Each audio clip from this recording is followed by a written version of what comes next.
আসসালামু আলাইকুম। আপনারা যারা আমাদের ভালোবেসে আমাদের গল্পগুলো নিয়মিত শুনেন, আপনারা যদি আমাদের সাথে যোগাযোগ করতে চান তাহলে অবশ্যই আমাদের ফেসবুক পেজে যুক্ত থাকতে হবে। আমাদের ফেসবুক পেজের নাম হৃদয়ের কথা, যেটি পেয়ে যাবেন আমাদের ভিডিও ডিসক্রিপশন বক্সে। এছাড়াও আমরা বিভিন্ন সময় নতুন নতুন গল্পগুলো ফেসবুক পেজে আগে আপলোড করে থাকি, তাই এখনই ভিডিও ডিসক্রিপশন থেকে দ্রুত ফেসবুক পেজটিতে লাইক দিয়ে দিন। ধন্যবাদ সবাইকে। যার বোটা কালো কানে কালা, যার বোটা কালো, যার বোটা কালা, তারই কপাল ভালা। রাস্তাঘাটে চলতে ফিরতে কারো নজর লাগে না, না না না না না না না রে না। পরের কলিটা ঈশান ধরল, মাছটা রেখে হাত দুটো উঁচু করে চেঁচিয়ে গলা মিলালো। যার বউটা মোটা মোটা রে মোটা, যার বউটা মোটা, তারই কপালটাই ভালো রে। বৈশাখ মাসে ঝড় তুফানে ঘরে খুঁটি লাগে না, না না না রে না। অরূপ আবার পরের কলি গাইতে লাগলো। যার বউটা চিকনা চিকনা চিকনা, যার বউটা চিকনা, তারই কপাল ভালো রে। ছায়া ব্লাউজ বানাইতে বেশি কাপড় লাগে না। ঈশান ইশারা করে ঈশাদ গান গাইতে বলল। ঈশাদ মাথা ঝাঁকিয়ে গানের তাল উঠালো, তারপর সেই গাইলো। যার বউটা ধলা, যার বউটা ধলা, তারি কপাল ভালো রে। আন্ধার রাইতে ঘরের মধ্যে চেরাক বাতি লাগে না। ঈশান একটু থেমে কি জানি ভাবলো, তারপর বলল। বিয়ে করলে চিকন মায়ের কর্ম, জামা কাপড় বানাইতে বেশি কাপড় লাগবে না। অরূপ হাই তুলে বলল। আমি মোটা মেয়ে বিয়ে করব, বৈশাখ মাসে ঝড়েতে ঘরের খুঁটি লাগবে না। আমি ধলা বউ বিয়া করুম, তাহলে আন্ধার রাইতে চেরাক বাতি লাগবো না। উষা মুখ বাঁকিয়ে বলল। ওই আশা বাদ দে সেজ ভাইউ, তোকে আমার বান্ধবী তারিনকেই বিয়ে করতে হবে, তাই অন্য মেয়ে বিয়ে করার স্বপ্ন দেখা বন্ধ কর। ঈশাদ চেঁচিয়ে বাপ্পারাজের স্টাইলে বলল। না, এ হতে পারে না, আমি বিশ্বাস করি না। ওর বলার ধরন পুরো খিচনে আবারও উচ্চ হাসির রোল পড়ল। উষা তাকিয়ে তাকিয়ে ভাইদের কাণ্ড দেখতে লাগলো। হঠাৎ এরকম একটা রাস্তায় ওর বাইকটা নষ্ট হলো যে এখান থেকে গাড়ি পাওয়া একেবারেই অসম্ভব। রাজনৈতিক একটা সভা থেকে ফিরছিল, নির্জন রাস্তায় আসার পর হুট করে বাইকটা নষ্ট হয়ে গেল। মোবাইল বের করে কাউকে কল দিল। যত দ্রুত পারিস গাড়ির ব্যবস্থা কর, এই মাঝ রাস্তায় আমি দাঁড়িয়ে থাকতে পারবো না। ঈশানের কণ্ঠে রাগ ঝরে পড়ল। মোবাইলের উপর পাশের মানুষটি কি বলল তা শোনা গেল না। তখনই ভেতরের মাটির রাস্তা থেকে কারো কথোপকথনের আওয়াজ ভেসে এলো। ঈশান সাহায্যের আশায় সেদিকে তাকালো। গাড়ি আসতে ঢের দেরি। হঠাৎ একটা মেয়ে এসে ঈশানকে ধাক্কা মেরে সামনে এগিয়ে গেল। কিছু দূর গিয়ে মেয়েটা আবার ফিরে এসে বলল। প্লিজ আমাকে বাঁচান, ওই ছেলে দুটো আমার পিছু নিয়েছে। ঈশান চিন্তিত ভঙ্গিতে মেয়েটার দিকে তাকালো। দেখতে ভদ্র পরিবারের মেয়ে মনে হচ্ছে, কিন্তু এই নির্জন রাস্তায় এ মেয়ে কি করে? মেয়েটা ভয়ে ঈশানের পেছনে দাঁড়িয়ে গেল। ভয়ের তো চোখে সামনে তাকালো। মেয়েটার দৃষ্টি বরাবর ঈশানে তাকালো। ছোকরা টাইপের দুটো ছেলে এদিক ছুটে এসেছে। ঈশানের কপালে ভাঁজ পড়ল। ভ্রু কুচকে মেয়েটার দিকে তাকালো। মেয়েটার ভয়ে ভয়ে বলল, এই ছেলে দুটো আমার পিছু নিয়েছে। ঈশান মুখে কোনো কথা বলল না, বুকে হাত গুজে শান্ত চোখে সামনের দিকে তাকিয়ে রইল। ছোকরা দুটো সামনে এসে ভাব নিতে লাগলো। পাটকাঠির মতো শরীরে, বাপরে কি ভাব! এরকম ভাব নিয়ে বলল, এ পোলা, একদম নায়কগিরি করতে আসবি না, জলদি এই মায়ারে আমাগো হাতে তুইলা দে। ঈশান ঠোঁট উল্টে পাশে সরে মেয়েটাকে নিয়ে যাওয়ার রাস্তা করে দিল। তারপর ইশারা করে নিয়ে যেতে বলল। ঈশান ভেবে পাচ্ছে না এই পাটকাঠির মতো ছেলে দুটোকে ভয় পাওয়ার কি আছে। শক্ত করে একটা চড় মারলেই তো চিৎপটাং হয়ে পড়ে যাবে। ভাব সাপ নিয়ে একটা ছোকরা এগিয়ে এসে মেয়েটার হাত ধরতে নিলেই ঈশান ছোকরাটার গালে কষিয়ে একটা থাপ্পড় মারলো। ছোকরাটা দুটো ঘূর্ণি খেয়ে রাস্তায় মুখ থুপড়ে পড়ে গেল। ঈশান হাতের ইশারায় আরেকজনকে সামনে আসতে বলল। পাশের জন ভয়ে দু হাতে দুই গাল ধরে বসে রইল। ঈশান মৃদু স্বরে ডাকলো, এদিকে আসো। নাও মেয়েটাকে নিয়ে যাও। ছোকরাটা মাথা ঝাঁকিয়ে ক্ষীণ গলায় বলল, না বড় ভাই। ঈশান ধমকে সুরে বলল, তাহলে এখনো দাঁড়িয়ে দাঁড়িয়ে চেহারা দেখাচ্ছিস কেন? জলদি দফা হো। ছোকরা দুটো উঠে পড়ে দৌড় লাগালো। ঈশান পিছন ঘুরল, কিন্তু অবাক করা কাণ্ড, মেয়েটা পিছনে নেই। চটজলদি রাস্তার কিনারে তার বাইকের দিকে তাকিয়ে আরেকটু শক্ট, সেখানে তার বাইকটা নেই। হন্তদন্ত করে পকেটে হাত দিয়ে দেখে বাইকটা চাবি ও হাওয়া। এবার পুরো কাহিনীটা ঈশানের মাথায় খেললো। মেয়েটা তখন ইচ্ছে করে ধাক্কা খেয়ে আস্তে করে বাইকের চাবি নিয়ে গেছে, আর এদিকে ঈশানের ছোকরা দুটো ব্যস্ত রেখেছে। অন্যরা আস্তে করে বাইক নিয়ে চলে গেছে। সে তাহলে ফ্রড চক্রের পাল্লায় পড়েছিল। ঈশান চেঁচিয়ে উঠল, ওহ শিট, এতটা বেখেয়াল হলাম কি করে আমি? বাস্কেটে বলটা ছুঁড়ে মেরে হাঁটুতে ভর করে হাঁপাতে লাগলো ঈশাদ। সারা শরীর বেয়ে তার দরদর করে ঘাম পড়ছে। টানা 1 ঘন্টা যাবৎ খেলছে সে। তখনই একটা ছেলে এসে ঈশাদকে উদ্দেশ্য করে বলল, ঈশাদ, তোর সাথে কেউ দেখা করতে এসেছে। ঈশাদ মুখ থমথম করে কপাল কুঁচকে তাকালো। এই অসময়ে আবার কে এলো? হাঁপাতে হাঁপাতে জিজ্ঞেস করলো। কে এসেছে? ছেলেটা উত্তরে বলল, আমি চিনি না। ও আচ্ছা, তাকে ওয়েটিং রুমে বসতে বলো, আমি আসছি। ছেলেটা চলে গেল। ঈশাদ সামনে গিয়ে সাইডের থেকে নিজের ব্যাগ বের করলো। ব্যাগ থেকে পানির বোতল বের করে কয়েক ঠোক পানি খেলো। বাকি পানি নিয়ে মুখ ধুলো। পকেট থেকে টিস্যু বের করে পানির বোতলটা যথাস্থানে রাখলো। টিস্যু দিয়ে মুখ মুছতে মুছতে ওয়েটিং রুমে ছুটলো। ঈশাদ বেবি। ওয়েটিং রুমে ঢুকতেই তারিন দৌড়ে এসে ঈশাদকে জড়িয়ে ধরল। তারিনকে এই সময় দেখে ঈশাদ বেশ অবাক, মুখে বিস্ময়ের ভাব রেখে জিজ্ঞেস করলো, তুমি এখানে কি করো? তারিন ওকে আরো ঝাপটে ধরে খুশি মনে বলল, তোমার সাথে দেখা করতে এসেছি। ঈশাদ নিজেকে ছাড়ানোর জন্য মোচড়ামুচড়ি করা শুরু করলো। সে বেশ অস্বস্তিতে পড়ে গেছে। তারিন ধমক দিয়ে বলল, ব্যাং মাছের মতো এমন মোচড়াচ্ছ কেন? ঈশাদ ফোঁস করে দম ছেড়ে বলল, ছাড়ো আমাকে। ঈশাদ ছাড়তে বলায় তারিন আরো জোরে ওকে ধরে রাখলো। সে আজ ঈশাদকে ছাড়বে না। ঈশাদ করুণ সুরে বলল, কেউ দেখে ফেললে খারাপ বলবে। তারিন ওকে ছেড়ে হো হো করে হাসতে লাগলো। ঈশাদের কথাবার্তায় ওর ভীষণ হাসি পাচ্ছে। সেখানে ওর এসব কথা বলাই ছিল, সেখানে ঈশাদ বলছে। তারিন হাসতে হাসতে নিচে বসে পড়ল। ঈশাদ তখন বিরক্ত হলেও এখন তারিনের দিকে মুগ্ধ নয়নে তাকিয়ে রইল। ওর হাসির ঝংকার কানে বাজছে। মনের মধ্যে কেমন জানি একটা অনুভূতির প্রকাশ পাচ্ছে। ঈশাদ সত্যি সত্যি এই পাগলির প্রেমে পড়ে গেল না তো? কলেজ গেট দিয়ে বের হওয়ার আগে উষার চোখ গেল সামনের রাস্তায়। গাড়ির ডিকিতে হেলান দিয়ে জিবরান দাঁড়িয়ে আছে। তারিন আজ আসেনি, এর কারণ উষার জানা। তাই তার আজ একা একা ক্লাস করতে হয়েছে। উষা ধীর পায়ে সামনে যেতেই জিবরান সোজা হয়ে দাঁড়ালো। উষা বলল। জিবরান মুচকি হেসে বলল, আজ একটু ফ্রি আছি, তাই ভাবলাম সেই সময়টা আমার বউকে দেই। শেষের কথাটা বলার সময় জিবরান এক চোখ মারল। উষা খিলখিল করে হেসে উঠল। জিবরান বাম পাশে হাত রেখে চোখ বন্ধ করে ঘায়েলি স্বরে বলল, এমন করে হেসো না বউ, সোজাসুজি বুকে এসে লাগে। উষা থামলো না, আরো জোরে হাসতে লাগলো।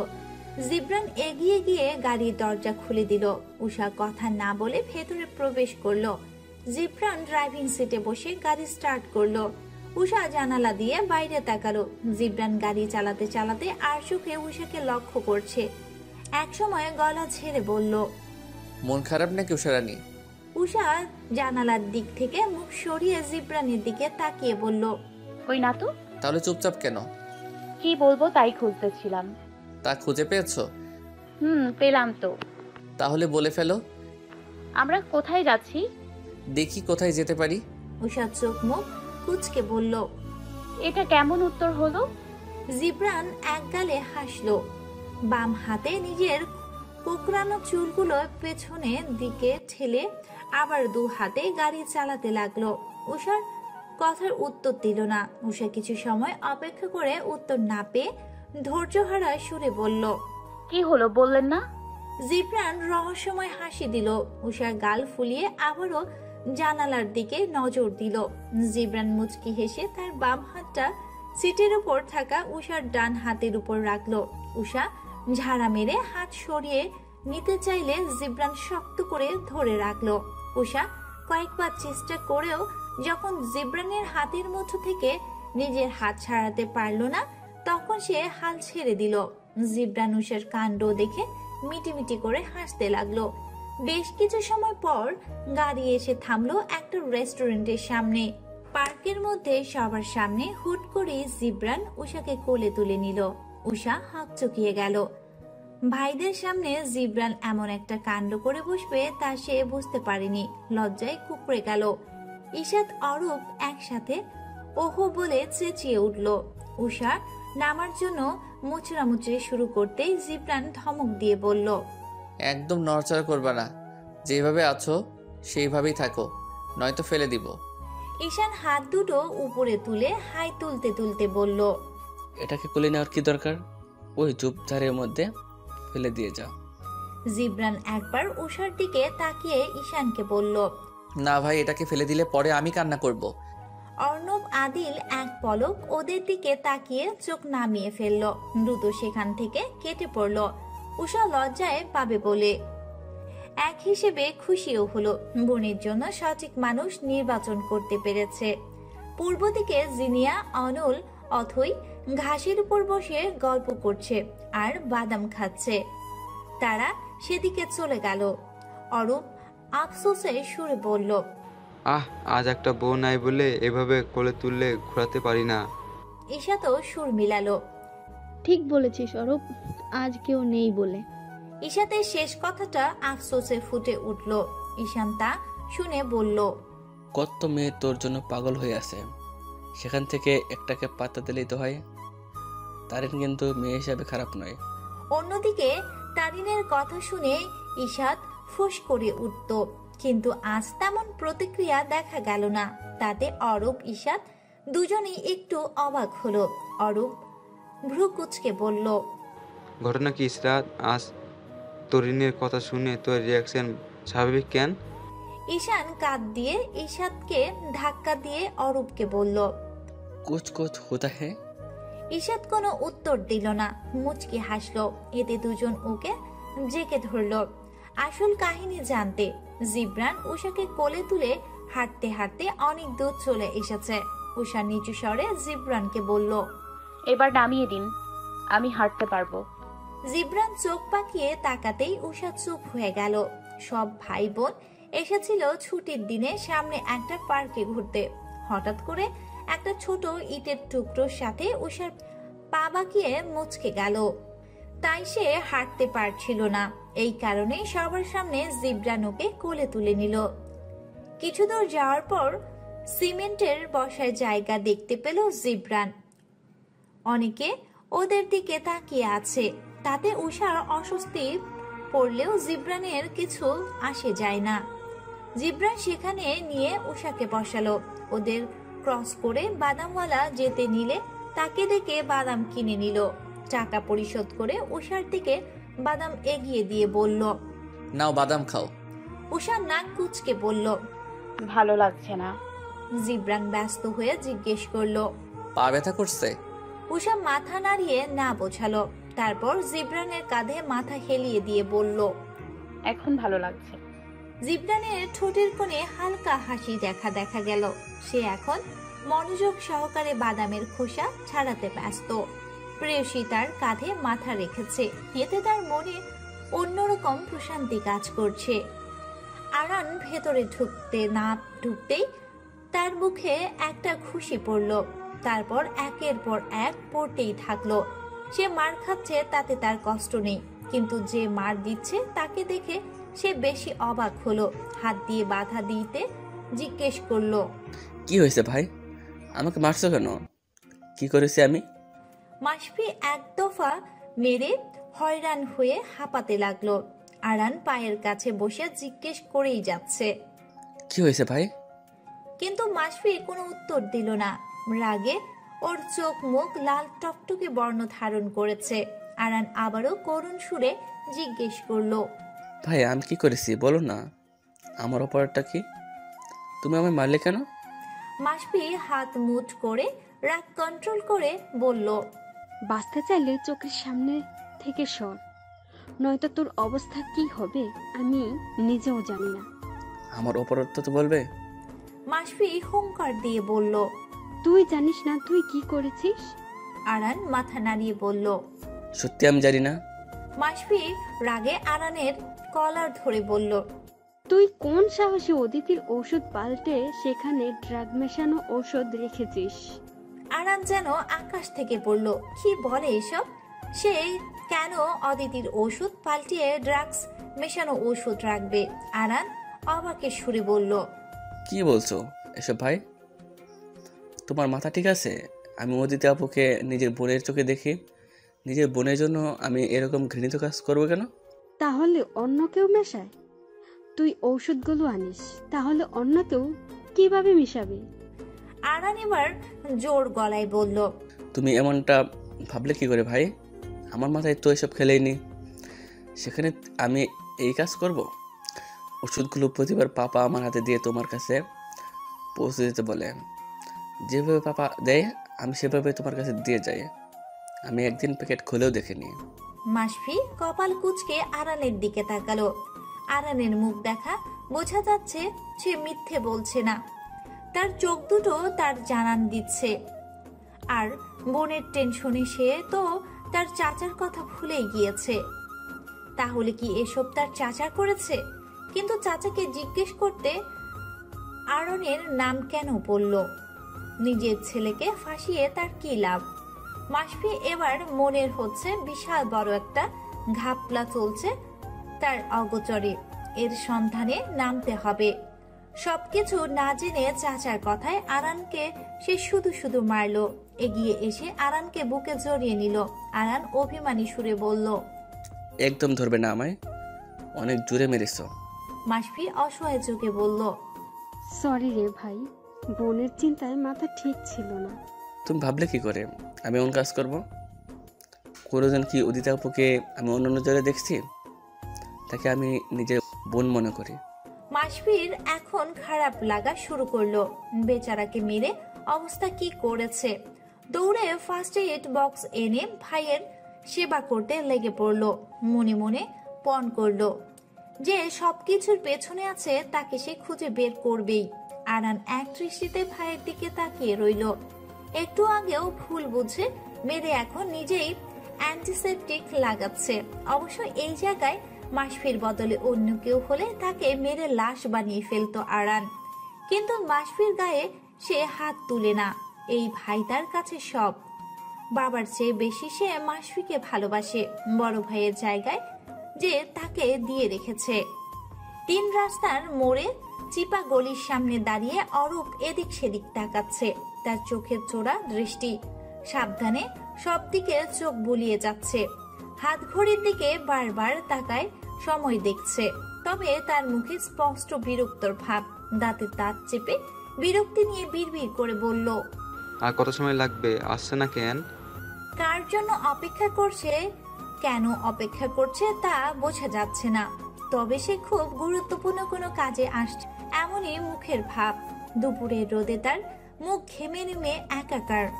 পকেট থেকে রুমাল বের করে মুখ মুছে নিল। রুমাল রাখার আগেই মোবাইল বেজে উঠল। মোবাইল বের করে দেখলো অর্ণবের কল। অরূপ কল রিসিভ না করে জিহ্বায় কামড় দিয়ে বলল, এই রে, বড় ভাই কল করছে, কি বলবো এবার? কিছু সময় ভেবে উত্তর তৈরি করলো। রিসিভ করার আগেই কল কেটে গেল। অরূপ নিজের কল করলো। কয়েক সেকেন্ড রিং হওয়ার পর অর্ণব ধরলো। স্বাভাবিক কণ্ঠে জিজ্ঞেস করলো, কোথায় যাচ্ছিস তুই? অরূপ এদিক সেদিক তাকিয়ে জায়গাটার নাম দেখে সেই নাম বলল। অর্ণব আদেশের সুরে বলল, যেখানে থাকিস সমস্যা নেই, বিকেলে অফিসে থাকা চাই। আচ্ছা বড় ভাই। আর শোন, বলেন। একটু সাবধানে থাকিস, সময় মতো অফিসে চলে আসিস, দেরি করিস না। অরূপ কিছু বলার আগেই কল কেটে গেল। অরূপের কপালে চিন্তার ভাঁজ দেখা গেল। হঠাৎ অর্ণব সাবধানে থাকতে বলল কেন? আজকের পর্বটি যদি আপনাদের ভালো লাগে তাহলে অবশ্যই একটি লাইক দিয়ে দিবেন এবং কমেন্ট করে আপনার মূল্যবান মতামত জানিয়ে দিতে পারেন আমাদেরকে। আর যদি এই গল্পের পরবর্তী পার্টগুলো মিস করতে না চান তাহলে এক্ষুনি আমাদের চ্যানেলটিকে সাবস্ক্রাইব করে পাশের বেল আইকনটি বাজিয়ে দিন। ধন্যবাদ সবাইকে।